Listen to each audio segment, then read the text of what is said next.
வணக்கம், வெல்கம். இது சிம்பிளி சமையல். நான் உங்கள் ரேகா. எல்லோரும் நலமுடன் இருக்க இறைவனை வேண்டுகிறேன். Wishing you all a very very happy, prosperous, healthy, wealthy 2026. இந்த அருமையான புது வருஷத்தை ஒரு சூப்பரான ஸ்வீட்டோடு தானே ஆரம்பிக்கணும். ஆமாங்க, ரொம்ப ஸ்பெஷலான ஒரு பாயசம் அது. இன்ஃபேக்ட் முஸ்லீம் கல்யாண வீடுகளில் நீங்கள் இதை சாப்பிட்டிங்கன்னா இன்னொரு கப் வேணும் அப்படின்னு சொல்லி கேட்டு சாப்பிடாமல் இருக்க மாட்டாங்க. அவ்வளோ டேஸ்டான ஒரு பாயசம். நாளைக்கு மட்டும் நீங்கள் இதை செஞ்சு கொடுங்க, அடுத்த நியூ இயர் வரைக்கும் இதை சொல்லுவாங்க. போன நியூ இயருக்கு நீ ஒரு பாயசம் செஞ்சுருந்தியே, ஆஹா அருமையாக இருந்துச்சு அப்படின்னு.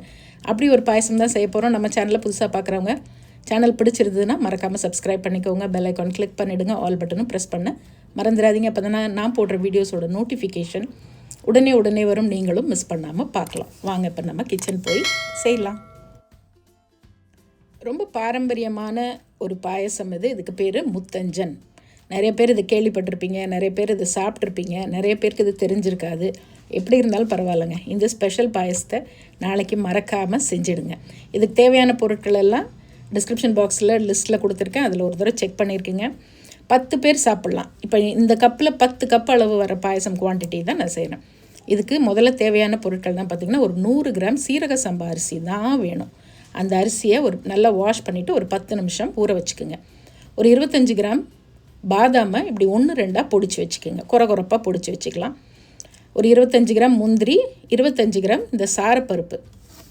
சீரக சம்பா அரிசியும் சாரப்பருப்பும் மஸ்ட் இந்த ரெசிபிக்கு. கமகமன்னு சாம்பார்ல இருந்து மொறுன்னு ஃபிஷ் ஃப்ரை வர செந்தூர் மசாலா அரைக்க நாங்க, சமைக்க நீங்க. நல்ல அடிகனமான பாத்திரமாக இருக்கணும், அது ரொம்ப முக்கியம். அதில் முதல்ல 2 டேபிள் ஸ்பூன் நெய் சேர்த்துக்குங்க. நெய் கொஞ்சம் சூடானதும் அதை மிதமான தீயிலே இருக்கட்டும். ஃபஸ்ட்டு அந்த முந்திரியும் சாரப்பருப்பும் நம்ம இதில் சேர்த்துடலாம். இந்த சாரப்பருப்பு எல்லா மளிகை சாமான் கடையிலையும் கிடைக்கிது. இது ஒன்றும் கிடைக்காத பொருள் இல்லை. லேசாக லைட்டாக கோல்டன் ப்ரௌன் கலர் வர அளவுக்கு வறுத்தா போதும். ரொம்ப புகைஞ்சு வர மாதிரி வறுக்க வேண்டாம். பிரியாணி அரிசியும் எல்லா இடத்துலையும் உங்களுக்கு கிடைக்கிது. சீரக சம்பா அரிசி 1 கிலோ அரிசி வாங்கிக்கிங்க. 100 கிராம் மட்டும் எடுத்து இந்த பாயசம் செஞ்சுடுங்க. மீதியில் சூப்பராக பிரியாணி செஞ்சுட்டா போச்சு. இப்போ அடுத்தது ஒரு 200 ml நல்ல சூடான தண்ணி ஊற்றுங்க. தண்ணி சூடாக இருக்கணும். அதுக்கப்புறமா தண்ணி கொஞ்சம் கொதிக்கட்டும். அப்படி கொதித்த பிறகு 1 லிட்டர் பால், ஆக்சுவலி இதில் 1.25 லிட்டர் இருக்குது. ஏன்னா ஒரு 1/4 லிட்டர் பால் எக்ஸ்ட்ரா இருந்ததுனால நான் அதையும் சேர்த்து ஊற்றிருக்கேன். இது காய்ச்சாத பால் தான். நம்ம அப்படியே இதிலே காய்ச்சிடலாம்.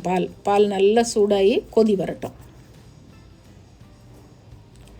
இந்த நெய்யை ஏன் எப்பயுமே நம்ம செய்கிற மற்ற பாயசங்களில் பார்த்திங்கன்னா கடைசியாக தான் நெய்யில் முந்திரி திராட்சை வறுத்து போடுவோம். ஆனால் இந்த பாயசத்தில் முன்னாலே ஃபஸ்ட்டு ஏன் போடுறோன்னா அதோட ஃபுல் ஃப்ளேவர், அந்த நெய்யோட கலர் இதில் நல்லா இறங்கி ஒரு எல்லோயிஷ் கலராக அது மாறும். அதுக்காக தான். இப்போ பால் நல்லா கொதிக்க ஆரம்பிச்சிடுச்சு. முன்னால் ஃபஸ்ட்டு ஏன் தண்ணி ஊற்றுறோம் அப்படின்னா டைரெக்டாக நீங்கள் பாலை ஊற்றுனீங்கன்னா அடியில் பிடிக்கும். அதுக்காக தான் ஃபஸ்ட்டு தண்ணி ஊற்றி ஒரு கொதி விட்டுட்டு அதுக்கப்புறமா பாலை ஊற்றுங்க. அப்புறமா இப்போ நம்ம 10 நிமிஷம் ஊற வச்சா போகிறோம் சீரக சம்பா அரிசியை. அந்த அரிசி அதில் உள்ளே போட்டுடலாம். சீரக சம்பா அரிசி 10 நிமிஷம் ஊறினாலே நல்லா சாஃப்ட் ஆகிடும். அதனால் சீக்கிரமாகவே வெந்துடும். சீக்கிரம் அந்த சென்ஸ் மொத்தமாக ஒரு 20 நிமிஷம் ஆகும். இப்போ மீடியம் ஃப்ளேமில் வச்சுட்டு 2 நிமிஷத்துக்கு ஒரு தடவை கிளறி விடுங்க. வேணால் பக்கத்தில் ஒரு சேர் போட்டு உட்காந்துடுங்க. ரொம்ப நேரம் நிற்கிற மாதிரி இருக்குது அப்படின்னு ஃபீல் பண்ணிங்கன்னா கண்டிப்பாக ஒரு 2 மினிட்ஸ்க்கு ஒரு தடவை கிளறி கொடுத்துட்டே இருங்க. ஸோ 15 நிமிஷத்துலலாம் ஒரு 75%, அதாவது சாத பதத்துக்கு வெந்து வந்துடும். இது கொஞ்சம் ரிச்சான ஐட்டம்ஸ் எல்லாம் போட்டு செய்கிறோம். நானும் ஒன்றும் வாரம்லாம் செய்ய போகிறதில்ல. வருஷத்துக்கு ஒரு தடவையோ 2 தடவையோ அவ்வளோதான். ஒரு 6 மந்த்ஸ்க்கு ஒரு தடவை தாராளமாக செஞ்சு எல்லாருக்கும் கொடுக்கலாம், நம்மளும் என்ஜாய் பண்ணலாம். இப்போ பாருங்கள், அரிசி கொஞ்சம் வேக ஆரம்பிச்சிருச்சு. இதில் நான் ஒரு 100 கிராம் இனிப்பு சேர்க்காத கோவா, அதுவும் எல்லா மளிகை கடையில், டிபார்ட்மெண்டல் ஸ்டோர்ஸில் எல்லா இடத்துலையுமே கிடைக்கும். ஒரு 100 ml கண்டென்ஸ்டு மில்க். அது எந்த பிராண்டு உங்களுக்கு பிடிச்சிருக்கோ, எது கிடைக்கிதோ அதை நீங்கள் வாங்கி வச்சுக்கலாம். சப்போஸ் கண்டென்ஸ்டு மில்க் இல்லைன்னா நீங்கள் 200 கிராம் கோவாவை சேர்த்துக்குங்க. அதுவும் சர்க்கரையும் சேர்த்துக்கலாம். இப்போ பாருங்கள், அந்த கலர் வந்து ஒரு 75% அரிசி நல்லா வெந்துருச்சு, குழைய ஆரம்பிச்சிருச்சு. இப்போ நம்ம வந்து கண்டென்ஸ்ட் மில்க் 100 ml ஊற்றுறோம். ஊற்றி நல்லா கலந்து விடுங்க. இது ஒரு கொதி வரட்டும். அதுக்கப்புறமா நம்ம அந்த கோவாவை உள்ளே போட்டுக்கலாம். கண்டென்ஸ்டு மில்க் இல்லைன்னா 200 கிராம் கோவா. இது ரெண்டும் சேர்த்து அந்த ஆத்தென்டிக் ரெசிப்பியில் இது எல்லாமே இருக்கும். அதனால் நான் அதே மாதிரி போடுறேன். கோவாவையும் போட்டு ஒரு கலந்திங்கன்னா அந்த சூட்லேயே அழகாக கரைஞ்சி வந்துடும் அது.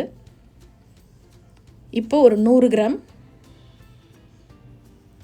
சர்க்கரையும் இதில் சேர்க்க போகிறேன். இப்போ கொஞ்சம் திக்காக இருக்க மாதிரி இருக்குது பாருங்கள். 100 கிராம் சர்க்கரை சேர்த்து ஒரு கொதி விட்டோம்னே அப்படியே சர்க்கரை இளகுனோன்னே கரெக்டான அந்த பாயசம் கன்சிஸ்டன்சி நமக்கு வந்துடும். அதுக்கப்புறம் நம்ம பொடிச்சு வச்ச பாதாமில் ஒரு 3/4 போட்டுட்டேன்.